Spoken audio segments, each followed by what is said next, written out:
Hi friends, இப்போல்லாம் எல்லா சீசன்லேயுமே குழந்தைகள்லேருந்து பெரியவங்க வரைக்கும் சளி தொந்தரவு இருந்துகிட்டே இருக்குங்க.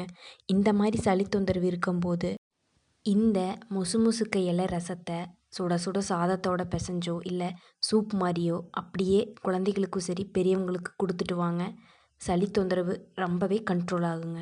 சளிக்கப்புறம் வர வறட்டு இரும்பலும் நல்லாவே கண்ட்ரோல் ஆகுங்க. வாங்க இந்த முசுமுசுக்க இலை ரசம் எப்படி வைக்கலான்னு பார்க்கலாம். நான் இன்றைக்கி 2 கைப்பிடி அளவு ஃப்ரெஷ் முசுமுசுக்க இலை எடுத்திருக்கேங்க. பாருங்கள், இந்த முசுமுசுக்க இலை இப்படித்தான் இருக்கும். மேலேயும் சொரசொரப்பாக இருக்கும், அடியிலையும் சொரசொரப்பாக இருக்கும். அதோட காம்பு பகுதியிலும் குட்டி குட்டி முள் இருக்கிற மாதிரி இருக்குங்க.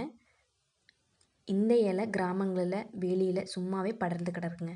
இந்த மாதிரி இலை கிடச்சா ஃப்ரெஷ்ஷாக வாங்கி வச்சுக்குங்க. அதுக்கப்புறம் சின்ன வெங்காயம் ஒரு 20 பல் எடுத்துக்குங்க. அதுக்கப்புறம் இஞ்சி கொஞ்சம் எடுத்துக்குங்க. உங்கள்கிட்ட இஞ்சி இல்லைன்னா சுக்கும் கூட எடுத்துக்கலாம். அதுக்கப்புறம் பூண்டு ஒரு 20 பல் எடுத்துக்கங்க. கொஞ்சோண்டு கருவேப்பிலைகள் 2 வரமிளகாய் எடுத்துக்கங்க. அதுக்கப்புறம் மிளகு ஒரு ஸ்பூன் எடுத்துக்கங்க. வர கொத்தமல்லி ஒரு ஸ்பூன், கடலைப்பருப்பு ஒரு ஸ்பூன், ஜீரகம் ஒரு ஸ்பூன் எடுத்துக்கங்க. அதுக்கப்புறம் அடுப்பில் ஒரு பேன் வச்சு ஒரு ஸ்பூன் எண்ணெய் விட்டுக்குங்க. எண்ணெய் நல்லா காஞ்சதுக்கப்புறம் நம்ம எடுத்து வச்சுருந்த சின்ன வெங்காயத்தில் பாதி சேர்த்துக்குங்க. சேர்த்ததுக்கப்புறம் நல்லா வதக்கி விடுங்க.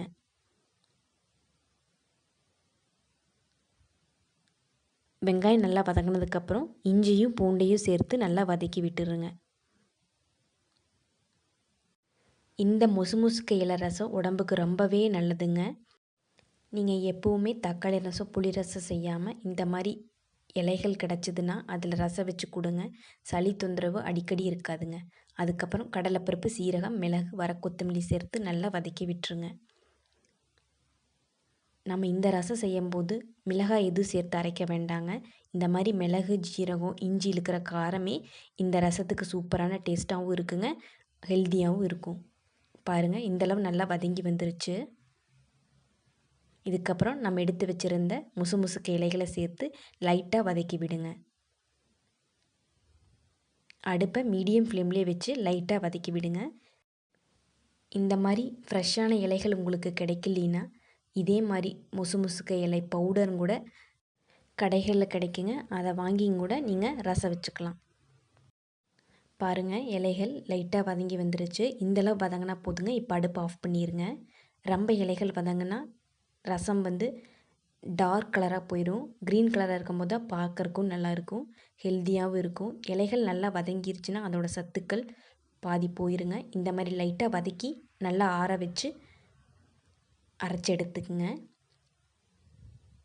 பாருங்கள், நான் மிக்ஸி ஜாரில் சேர்த்து நல்லா அரைச்சி எடுத்துகிட்டு வந்துட்டேன். பாருங்கள், அந்த கலர் எப்படி டார்க் க்ரீனிஷ் கலர் சூப்பராக இருக்குது. இதுக்கப்புறம் நம்ம ரசத்தை தாளித்து விட்டுற வேண்டியது தான்.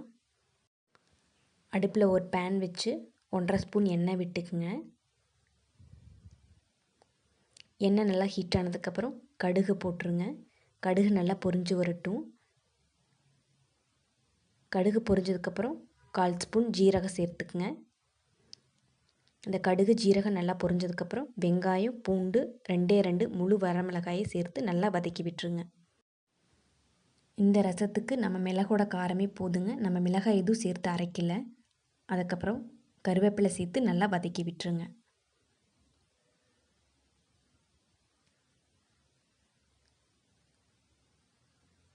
பாருங்கள், எல்லாம் நல்லா வதங்கி வந்துருச்சு. இதுக்கப்புறம் நம்ம அரைச்சி வச்சுருந்த இலையோட பேஸ்ட்டை இது கூட சேர்த்து நல்லா வதக்கி விடுங்க.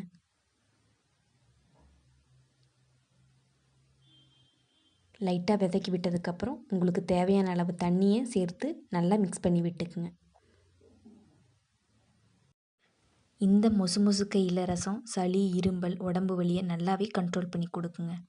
நான் 2 கப்பு தண்ணி விட்டுருக்கேங்க. உங்களுக்கு எந்தளவு தண்ணி வேணுமோ அந்தளவு தண்ணி விட்டு நல்லா மிக்ஸ் பண்ணி விட்டுருங்க. பாருங்கள், நான் தண்ணியெல்லாம் கரெக்டாக சேர்த்து நல்லா மிக்ஸ் பண்ணி விட்டுட்டேன். இதுக்கப்புறம் நம்ம தேவையான அளவு உப்பு சேர்த்துக்கலாம்.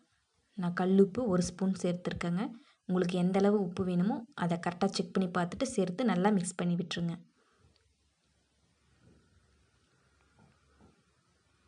அடுப்பை ஹை ஃப்ளேமில் வச்சு ஒரு மூடி போட்டு 10 நிமிஷம் நல்லா கொதிக்க விடுங்க. சூப்பராக முசு முசுக்கு இலை ரசம் ரெடியாகி வந்துருங்க. பாருங்கள், ரசம் கொதிக்க கொதிக்க சூப்பராக ரெடியாகி வந்துருச்சு. இந்த ரசத்துக்கு சுட சுட சாதத்தோடு சேர்த்து நல்லா பிசைஞ்சு சாப்பிட்டு பாருங்கள். தொண்டைக்கு நல்லா இதமாக இருக்குங்க. இதை அப்படியே சூப் மாதிரியும் கூட குடிக்கலாம். டேஸ்ட்டாகவும் இருக்கும், ஹெல்த்தியாகவும் இருக்குங்க. கண்டிப்பாக உங்களுக்கு இதே மாதிரி ஃப்ரெஷ்ஷான இலைகள் கிடச்சிதுன்னா நீங்களும் குழந்தைகளுக்கு பெரியவங்களுக்கு அடிக்கடிக்கு செஞ்சு கொடுங்க. தேங்க்யூ.